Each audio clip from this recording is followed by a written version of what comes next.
એક પ્રશ્ન ઘણીવાર લોકો પૂછે છે કે પ્રભુજી, તમારા જીવનમાં પણ સમસ્યાઓ છે તો તમે શાંત કેમ દેખાઓ છો? સાચું કહું તો ભક્તના જીવનમાં દુઃખ કંઈ ઓછું નથી હોતું.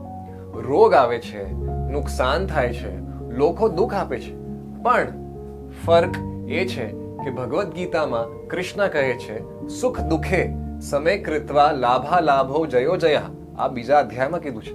અર્થ એ છે કે સુખ અને દુઃખ, લાભ અને નુકસાન બધું સમાન માનીને આગળ વધો. ભક્ત જાણે છે કે દુઃખ દંડ નથી, દુઃખ શિક્ષા છે. અને એ વ્યક્તિ સમજે છે કે કૃષ્ણ મારા જીવનમાં નિયંત્રણમાં છે. એ ખાલી ભક્તનું જ મન આવું હોય કે કૃષ્ણ ઇઝ ઇન કંટ્રોલ, બધું જ કૃષ્ણના કંટ્રોલમાં છે. એ વ્યક્તિ પરિસ્થિતિથી તૂટતો નથી.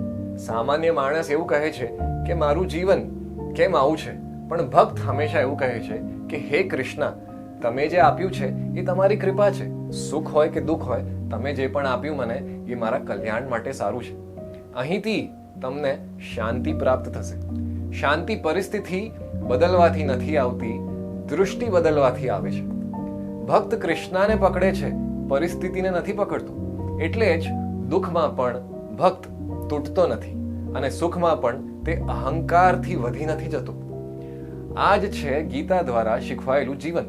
ભક્ત શાંત છે કારણ કે તે ભગવાન પર આધાર રાખે છે, પરિસ્થિતિ પર આધાર રાખતો નથી. અગર ગમ્યું હોય તો હરે કૃષ્ણ મંત્ર ડેલી જપ કરજો અને ભગવદ્ ગીતા જરૂર વાંચજો. હરે કૃષ્ણ.